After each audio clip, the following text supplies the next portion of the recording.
Welcome to the Jena Club of Cardiac Surgery Enthusiasts. We are a group of young cardiac enthusiasts exploring the world of heart surgery from every angle. From the lecture hall to the simulation lab to the doctor's office, where we dive deep into patients' care. We're here to share the realities, challenges and thrills of cardiac surgery. We will talk about groundbreaking research and innovation in cardiac medicine. And yes, sometimes we will bring you the lighter side of surgery too. Get ready for stories, insights and interviews from the heart of the city of science, Jena, Germany. We are cardiac surgery enthusiasts and this is our podcast. Enjoy the episode. Welcome to our next episode of our podcast. Today we have a special guest, Dr. Shaf Keshavjee from Toronto. Hello, Dr. Shaf Keshavjee. That's pretty incredible for us to having you here. And the idea from this podcast is to have an interesting talk with you about your journey inside the cardiothoracic world. So we are really grateful. So the first question is, Dr. Keshavjee, you were born in Kenya. So how that influenced your curiosity and how those 12 years in Kenya developed your leadership skills, and what can you tell us about those years? I think that the leadership skills and the interest and the focus really comes from my parents rather than Kenya. I think it was a fascinating part of my life and living in a different part of the world and then moving to Canada, was quite different. But Canada is a fantastic country to live in and lots of opportunities. So, I've always sort of been interested in biology and medicine, and it just allowed me to follow that interest more. Okay, great. I think one of the most interesting point about your journey, and I hope that you can comment a little bit about that. I was in your presidential address in, I think it was Boston, during the AATS, and you commented about how was the timeline of your life when you was in the first transplantation in Toronto until now that you are a leading surgeon in Toronto. Can you talk a little bit about that? Because a lot of people who watch and listen to this podcast are young surgeons and they really want to probably to track this path and probably something really far away to think about it. And when I was in your speech, I could see in the beginning is something that not so touchable, so to speak, but it was incredible to listen that from you. Can you tell us about some thoughts that you have about these two time points in your life? Yeah, I think that some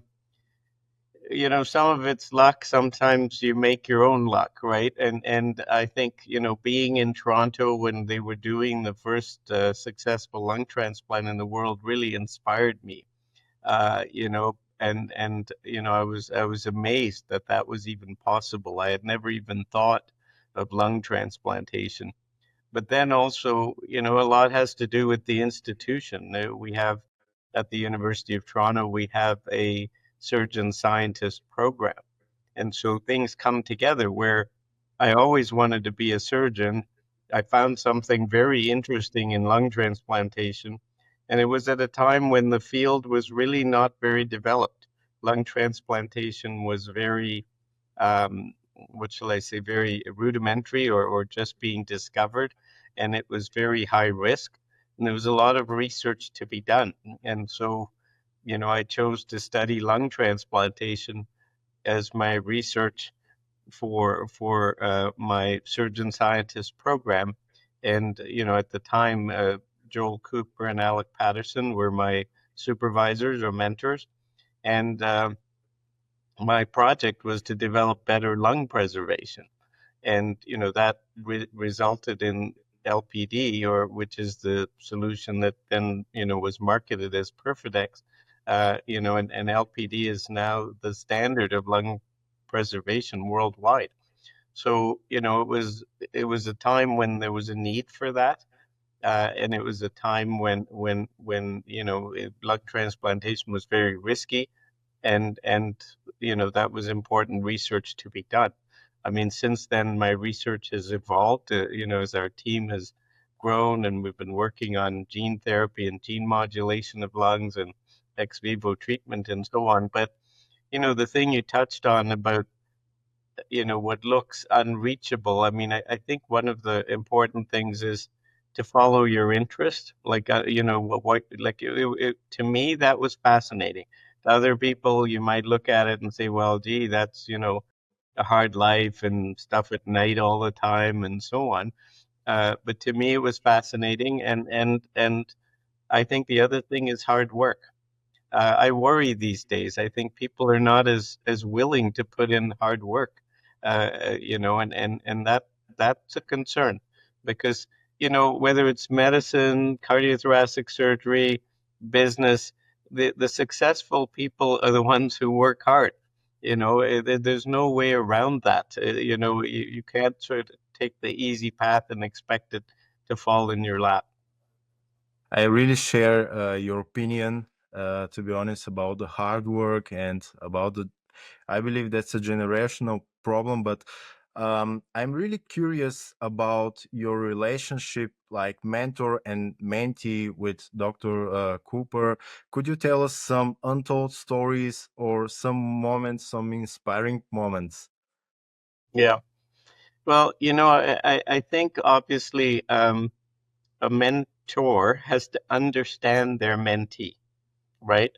And again, it's not somebody you can be assigned. I think it's somebody who actually you click with, and you have a joint interest in your well-being, right? Which is an unselfish act on the part of the mentor. But by the same token, there are as many people that absolutely hate Joel Cooper than respect him for being the genius and the person he is, because he pushes you very hard. Okay. And if you're striving to be the best, and you want to, and you want to achieve 100% or 110%, then he's a great driver. If you can't meet that, then he would frustrate you, and upset you. And so some residents felt that way. And others, like, if you, like I wanted to be the best. So if he kept pointing out things that would make me better, I appreciated that. And by the same token, you get the respect and time commitment of your mentor, because they see it's worth it. You're going somewhere. They're helping you, and they're fine tuning your path. And Joel and Alec have been mentors of mine throughout my career, even at a distance when they moved to St. Louis. Right when I had important questions and choices to make in my professional life, I would call them just to chat and say, "Hey, what do you think?" Yeah, absolutely. Another question, was your wish from the beginning to be academic surgeon, or was there a turning point? And could we say that the turning point was the moment that you could experience the first transplantation, or were there other points that you can say it were like landmarks in your life? Yeah, the thing about an academic surgeon is I've always had the curiosity and always wanted to improve things. So I didn't sort of easily accept that, well, we can't do this, or it's not possible. And maybe it comes from an attitude of thinking that you can change the world, that you can change how healthcare is delivered, you can change what healthcare is, what you can fix and not fix. So I think I realized very early on that as an investigator, as a surgeon scientist, you can actually identify real problems, and make them better, and when I started in lung transplantation, we used to sleep in the same room as the patient, because the lung preservation was so bad and the primary graft dysfunction was so severe that it really took a doctor at the bedside 24/7 for the first 3 or 4 days to just keep him alive. I mean, it's and then I realized, as fantastic as this is, we can't, that's never going to be scalable. That's never going to be something that we provide routinely as we do today, unless we improve lung preservation. And then, and now it's we've gone from, yeah, we can preserve lungs, but can you actually make a lung last forever? That's the goal in our lab. Can you make a lung last forever, that patient that needed a lung transplant for lung failure should never face lung failure again, right? And yet they do. They fail with rejection. So our goal is to gene modify lungs to look more like self, so that you don't reject them. Yes, great answer. So I have a question about your surgical training. I suppose you didn't start directly with transplantation and first with small cases, you know? I- Is that correct? And could you tell us more about your first cases? How did you felt? And Yeah, I do think that to be a surgeon, you have to have some natural talent. Not everybody can be a surgeon, right? So you have to be able to use your hands and your brain together and do things. Certainly your surgical training makes you better. Like anything, the more you train, the more attention you pay to it, the repetitions and so on.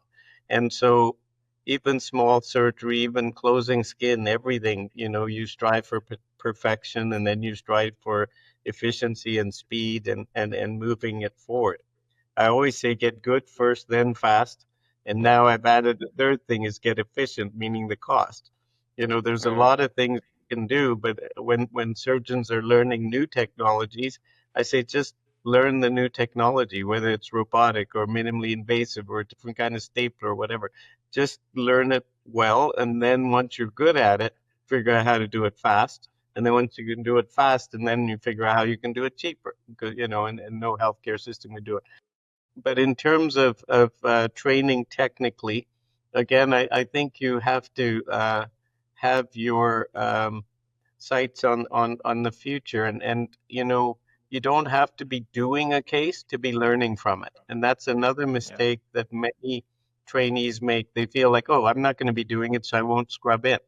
No, like, you can learn by watching. You can learn by watching someone else teaching someone else, and you learn things. So I learned a lot in general surgery and in cardiac surgery. And then I've always wanted to be a thoracic surgeon because of my early exposure to the thoracic oncology and lung transplant surgeons.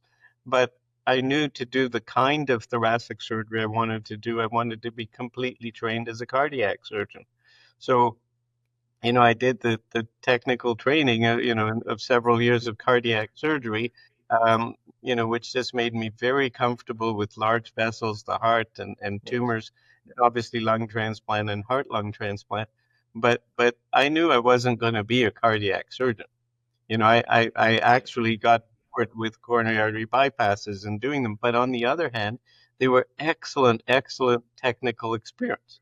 yes, Doing a vascular anastomosis that has to work with a 6.0 or 7.0 proline. I mean, you just learn to be better, more precise, and then faster, right? And that training, both in general surgery and cardiac surgery, has made me a better thoracic surgeon and allowed me to take on complex things like coronal resections or tumors invading the heart or things like that become possible. Thank you for that answer first. And I just wanted to say I'm a big fan of training at home or training somewhere else, outdoors or whatever it is.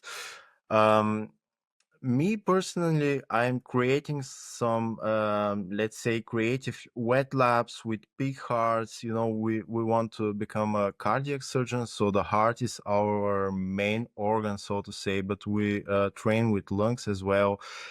did you train at home your fine motoric? Yeah.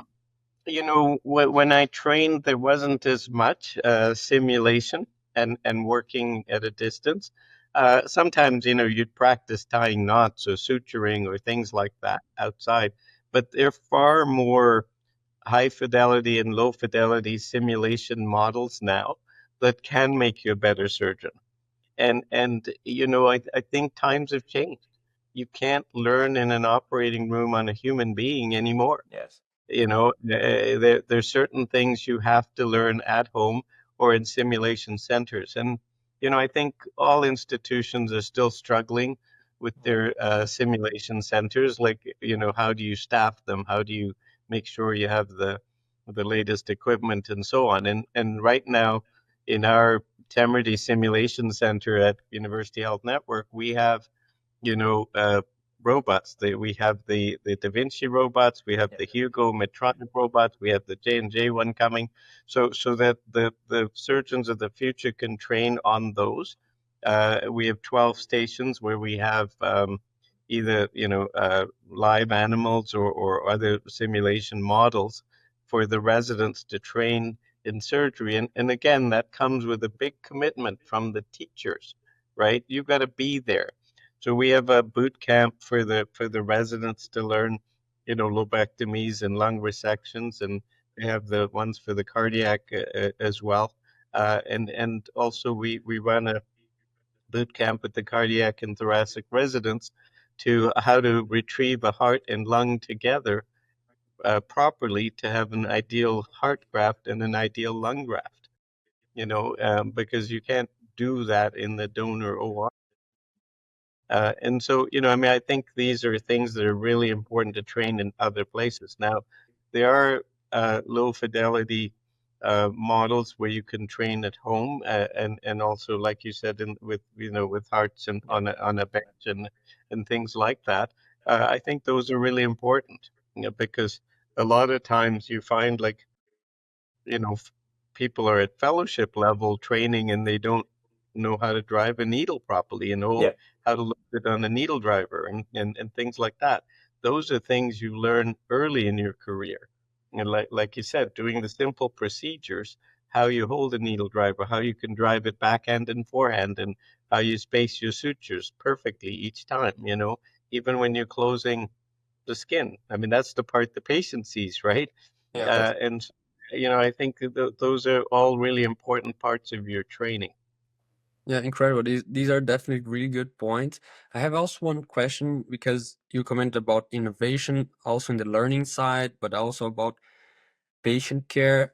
I remember that you commented you did the first transplantation of an organ using a drone some years ago, and that was really incredible for me. And I think that's definitely, so your center is definitely, you are driving the innovation in thoracic surgery. What you can talk about it? Do you have other plans regarding this logistic, this transportation? What is the standard of care that you wanted to provide to patients with lung disease in some years? Yeah, so the lab now, which started as 3 people, is now 150 people working on lung injury, lung repair, lung transplantation. So we have a whole floor, the Latner Lung Institute, and so on. The other part, so that's really our goal there, is to make better lungs, figure out how to use lungs that are damaged, and make lungs that are immunologically engineered so that they look more like self, so they don't get rejected. So that's the whole issue of engineering organs, right? And we developed the Xvivo lung system in Toronto to do exactly that, to gene modify lungs or treat them with stem cells. And that's the research of fixing lungs or building new lungs. The other side of the coin was the transplant ecosystem, right? So I also noticed that many young surgeons are not going into transplantation. They don't want it. It's a hard life. We used to do all the transplants at night. Now we've moved to actually doing about 70% of transplants in the morning. And that's because of our science. We changed it to show that it's safer if you preserve a lung or a heart at 10 degrees and transplant it in the morning, right? And so now, most of my younger colleagues who started on the team, they say, yeah, fine, I'm happy to do it. I'll start at 7 a.m., and no problem. They're doing transplants, and we're attracting more people to the field. We're also de-risking it. It's a very stressful area. If you have a heart or a lung that isn't quite perfect, you're going to choose not to transplant it. But what if you could put it on a machine that tells you it's okay? That really, like, for me, like, that's a luxury I never had in the beginning. You'd have to have the courage to transplant something that isn't perfect, and you kind of hold your breath when you take the clamps off, so hoping it's going to work. Now we don't do that. We put it on the Xvivo lung perfusion. You know it's a good lung before you walk into the operating room. So that Yeah. takes a lot of stress and it off the surgeon, and it also is a better thing for the patient. We have shorter ICU stays, shorter hospital stays, and so on, which again translates into lower cost for the system at the end of the day. But I think that these are the things where we've been working on improving the quality of the product. Our operative mortality of a lung transplant is 1.5% now. It was 50-50 when I started as a resident. Now it's 1.5% operative mortality, and we do over 200 lung transplants a year. Now, the other part of the coin is, okay, we're making more lungs available, but often we can't do a transplant because they can't get a plane in time. There's not enough planes, there's not enough pilots, the pilots time out, this and that.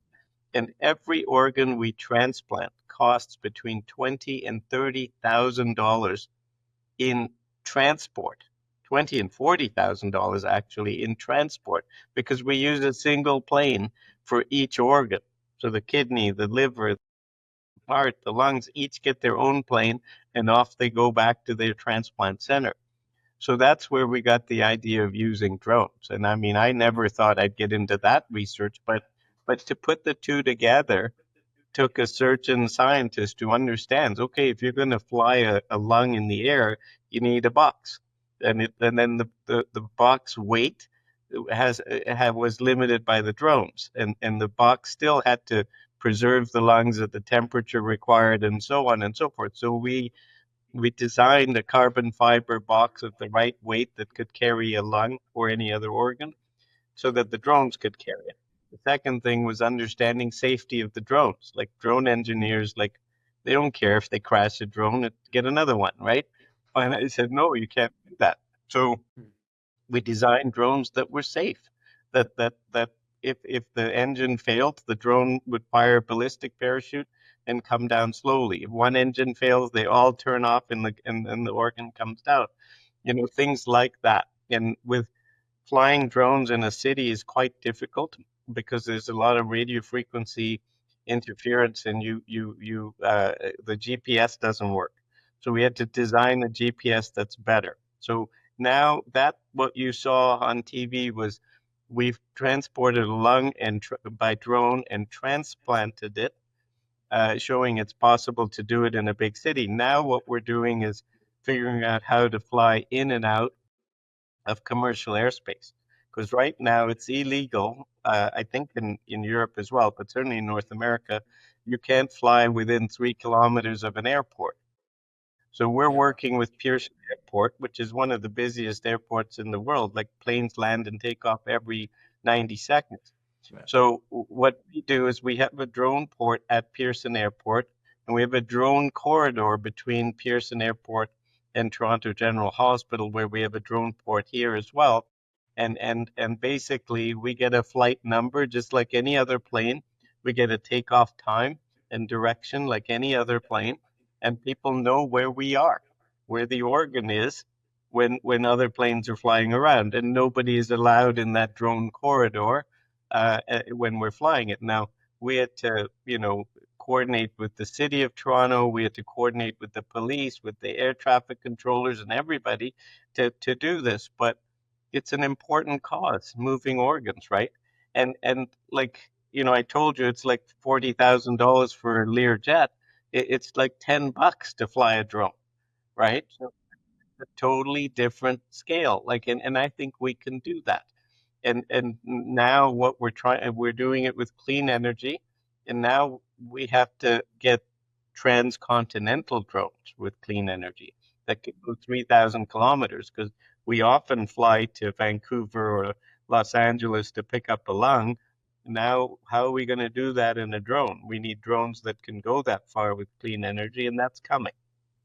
So, again, these are things you can't do on your own. I have several engineers on my team now, and we have a partnership with United Therapeutics that's been working with lung bioengineering and with us to deliver lungs by drone. Well, I'm really fascinated from that. Usually I don't lose my words so easily, but now the situation is like that.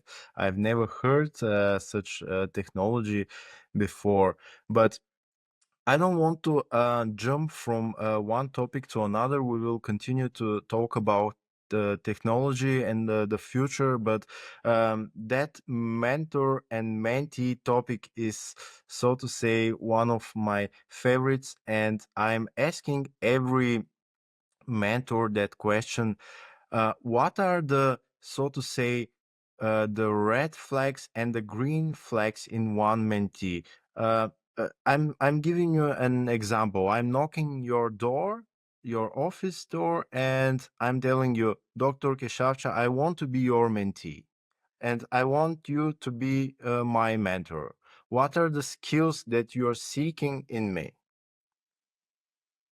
Okay, just before I answer that, just to finish that drone topic thing, I just think when you talk about innovation and moving it, you got to keep your eyes open about what's next, right? What's coming. Like, I never thought, like, I mean, I have my own drone that I play with, but I mean, like, really, like, who knew that I would use drones to transport organs? And I think that this is one of the things where the science, the medicine, and the fun comes together. Like, I mean, it's a pretty cool thing to be watching and learning about these drones and seeing how drone pilot. These are completely autonomous flights, and the pilot is only a bit, and the drone pilots are serious people.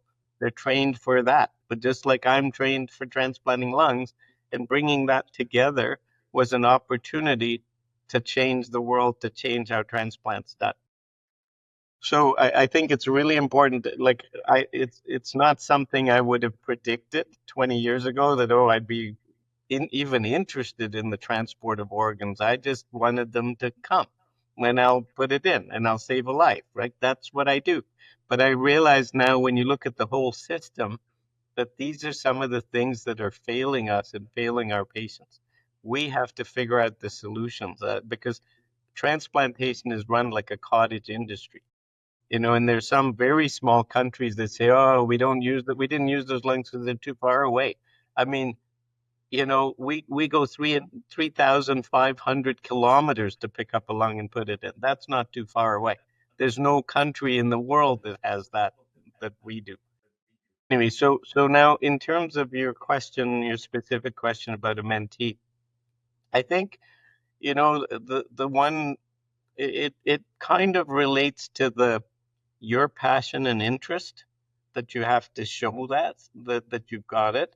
And you can't just walk in cold and say, "I need a mentor," because, like, I don't even know you. Your mentor won't even know you, right?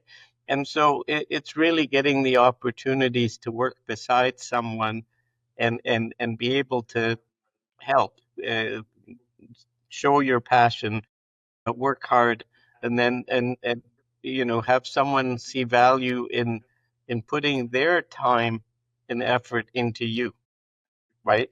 Like, Yeah. it's really something you're doing for the future.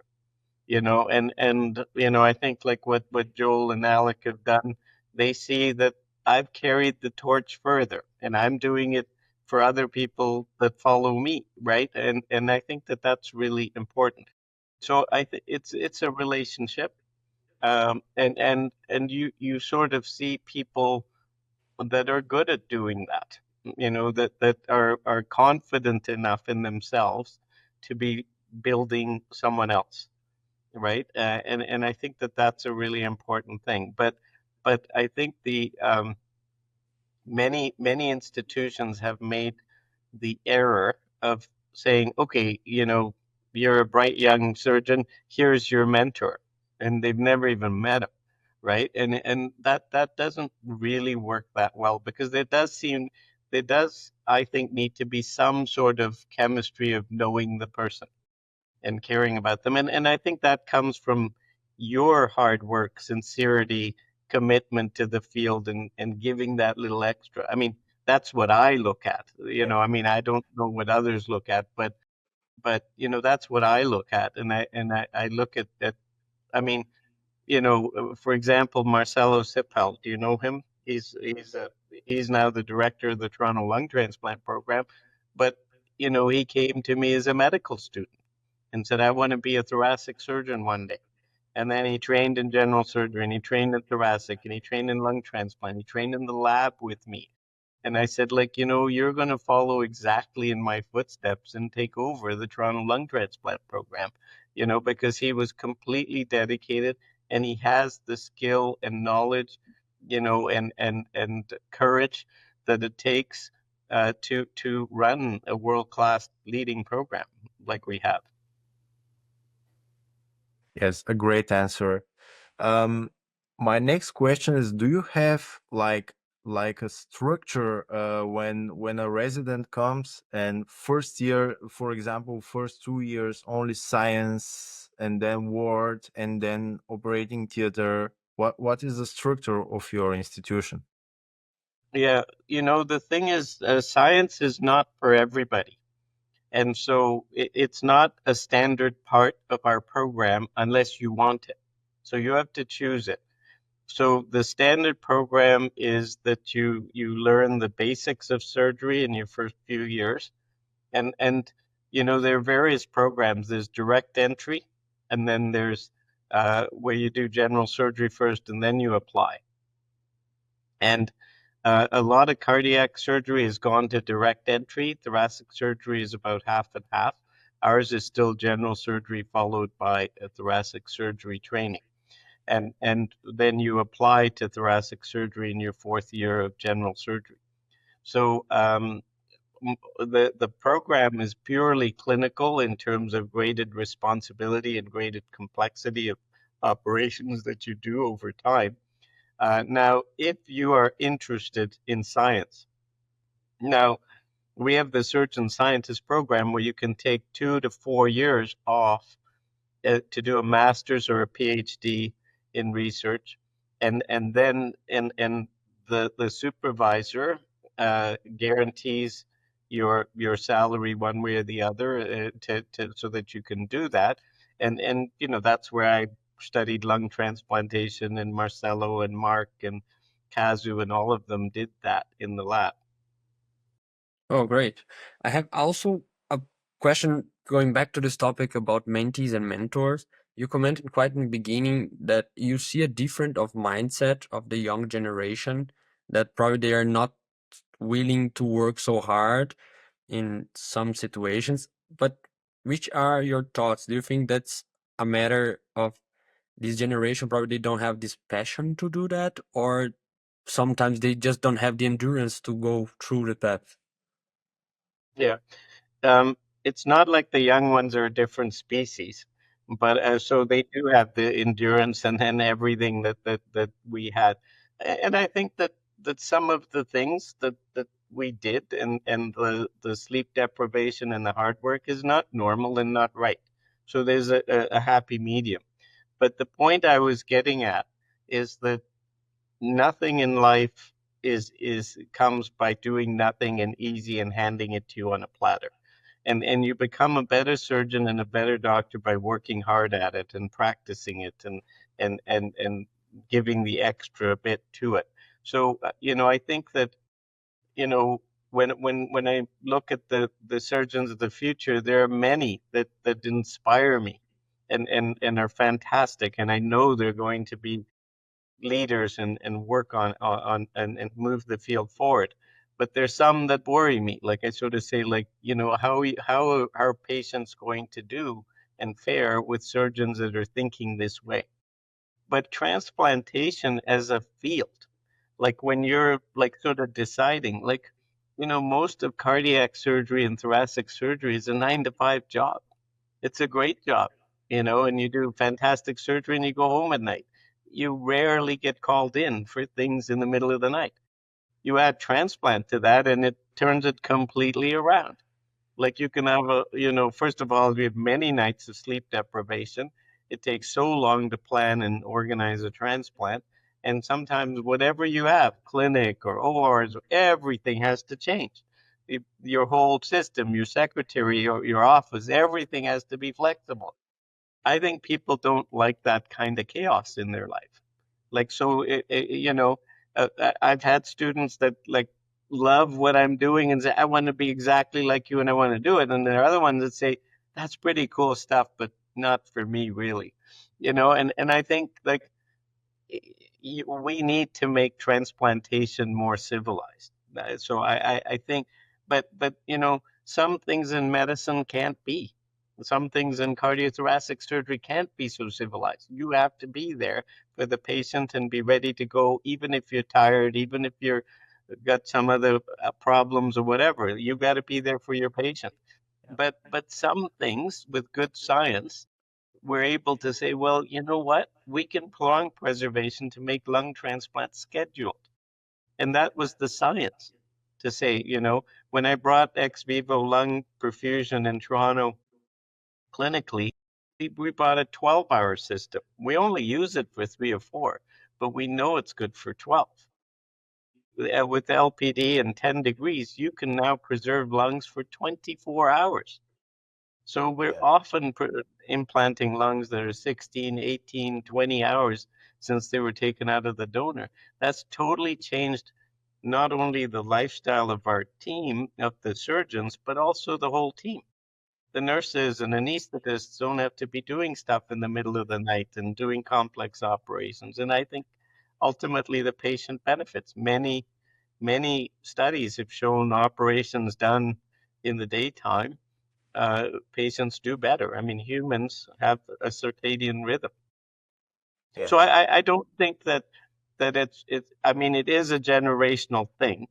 And we went through a time where we started to glorify thoracic surgery. And now when we take residents in, we tell them it's going to be a very hard residency. You're going to work hard, but we'll make the best thoracic surgeon out of you, if that's what you want out of life.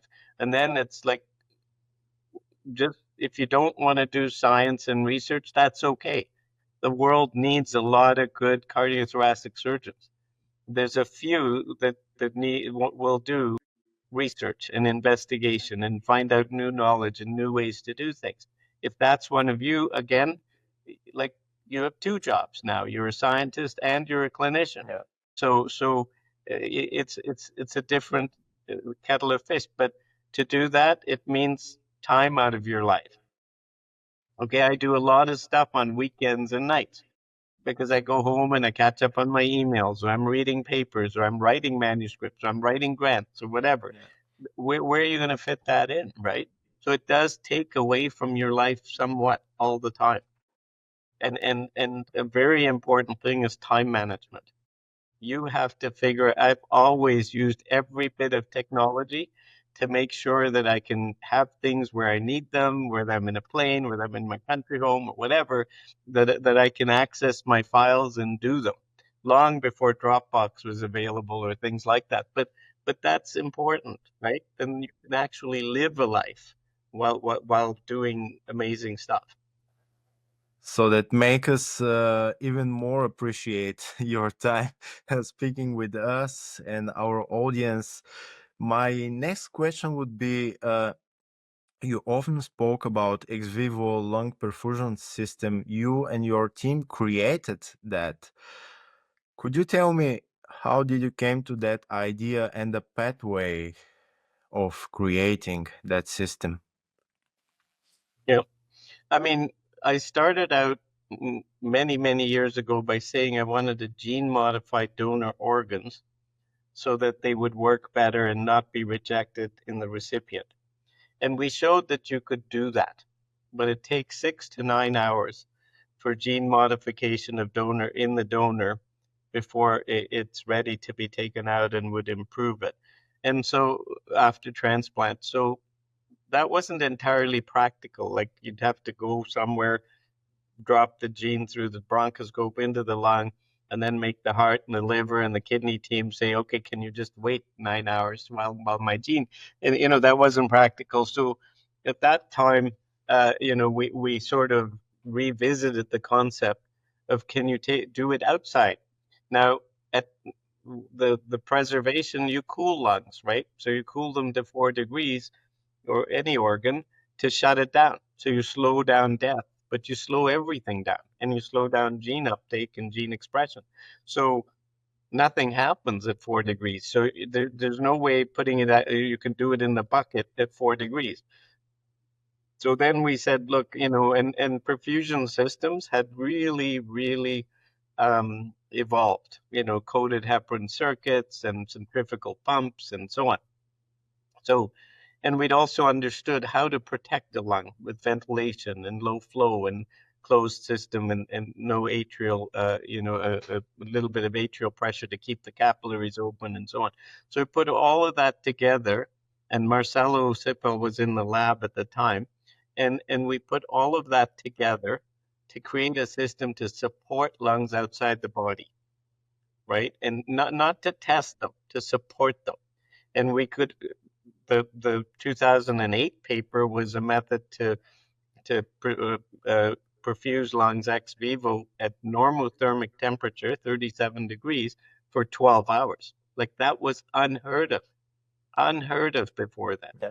So now we really have a platform where we've got 12 hours, now 24 hours, to actually work on lungs to repair them. So that's what we developed Xvivo for. Right now, it's being used, like I told you, it just reassures the surgeon that the lung's okay. But I think what we need to do is use it to build better lungs, right? And now we've done some pig experiments where we actually have transplanted lungs 3 days after we took them out, right? So now that gives you a long time to work on lungs to improve them for transplant. Great answer. Thank you very much. And my next question would be, what is your opinion about artificial intelligence, not only in medicine, because it's clear that there is not only future, we use it today, but in lung transplantation. Do you use artificial intelligence? Yeah. My other job is I'm co-director of the AI Hub at UHN. And what we've been using is artificial intelligence and machine learning algorithms to predict the function of an organ. And we've actually created digital twins of lungs to predict response to drugs and treatments ex vivo. And the reason we got into this is we realized that, with the Toronto EVLP system, 70% of lungs that we put on the system go to transplant.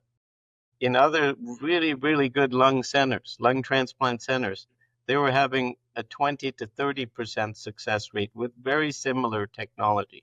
Now, part of the failure is technology, but we realized that part of the failure is humans. Like, there is so much information. There's 1,000 parameters an hour coming off that lung on EVLP. And even we were missing some. When we put it through the computer pointed out some parameters that we didn't realize were highly predictive of primary graft dysfunction or mortality. So now we've built algorithms so the computer actually reads the x-rays.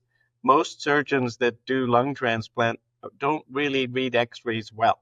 In fact, a lot of the surgeons, 70% of the lung transplants in the world are done by heart surgeons that don't even know lungs, right? But it's sort of a hard operation, and so it's done that way.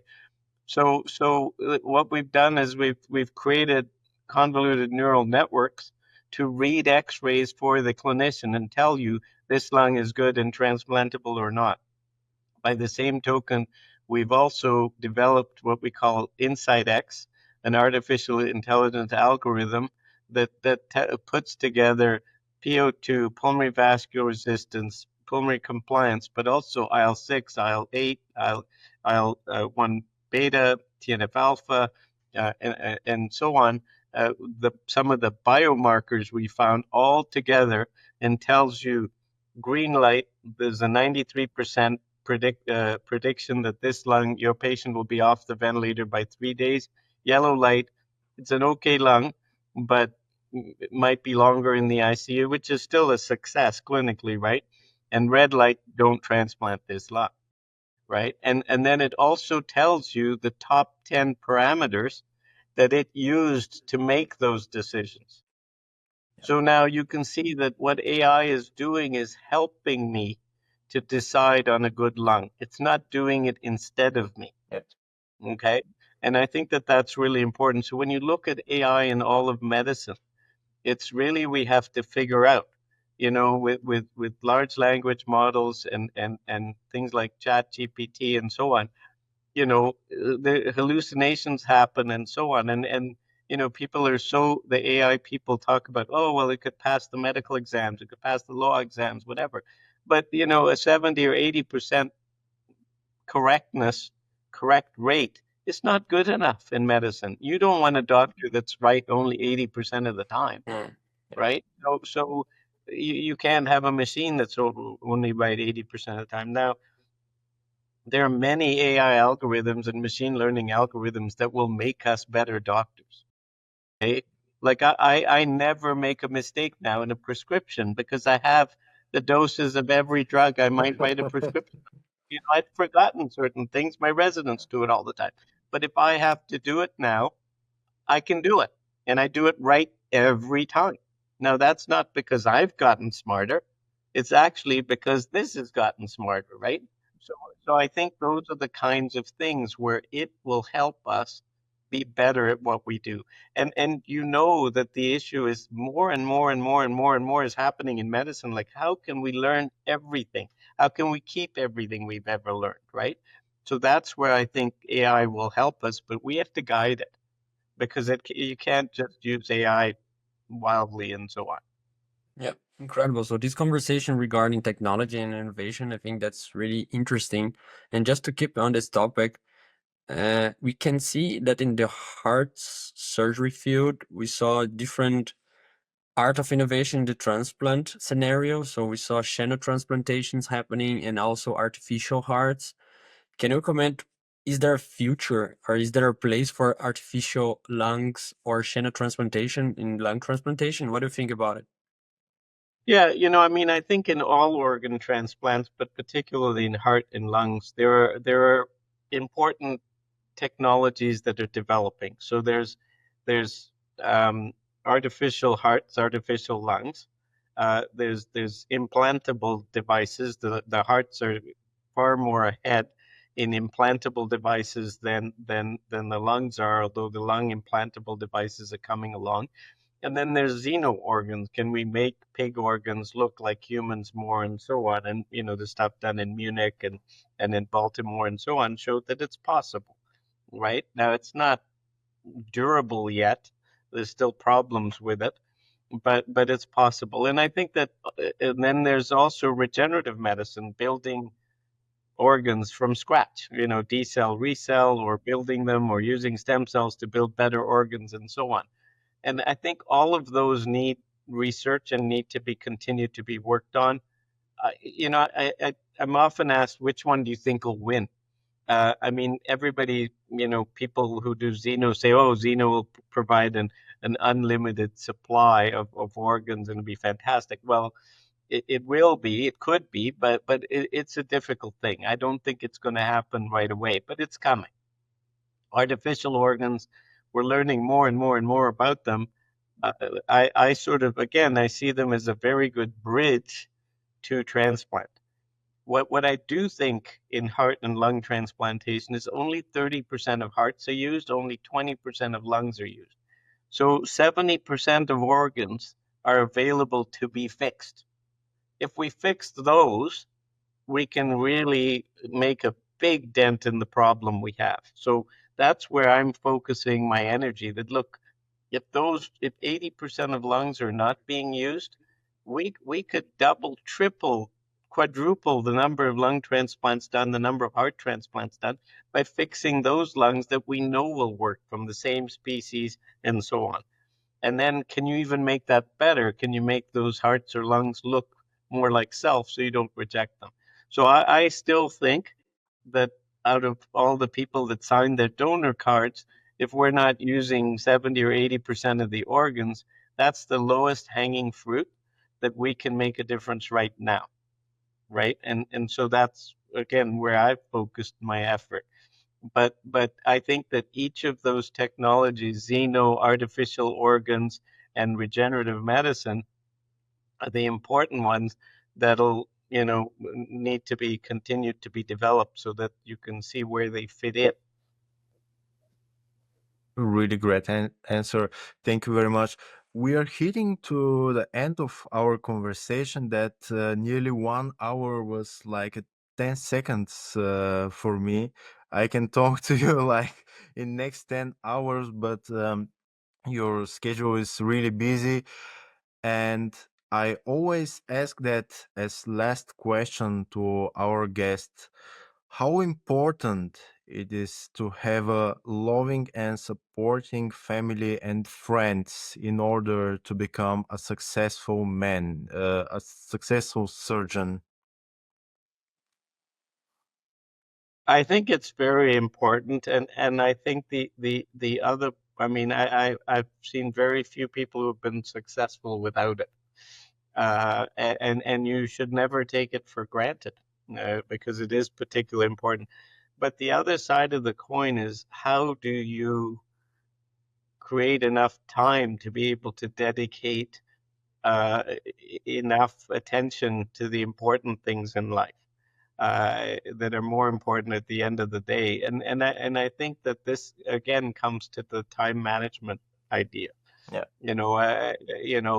When I'm sitting on the boat on a Sunday morning with a coffee doing emails, it doesn't feel like work. And so yes, I have a bit of a life for myself, and I spend time with the family. I don't play golf because that would be like a whole day away from the family again. But I play tennis in the morning. I go for a couple of hours. I'm done. By the time everybody's waking up, I'm home again. So I mean, I think it is important to work that into your life, and there's no doubt as Yeah. surgeons we sacrifice a lot of that, right? Like family and self. So I think, one of the things we can do is figure out how to not, I mean, I think that's one of the good things that's happened in surgery, that we're not sacrificing family and self totally as much as we had to in the past. Dr. Keshavjee, thank you very much. We highly appreciate your time, and it was a really great conversation. Thank you very much for My having pleasure. us. Thank you. Thank you. Have a good Yes. day. You too.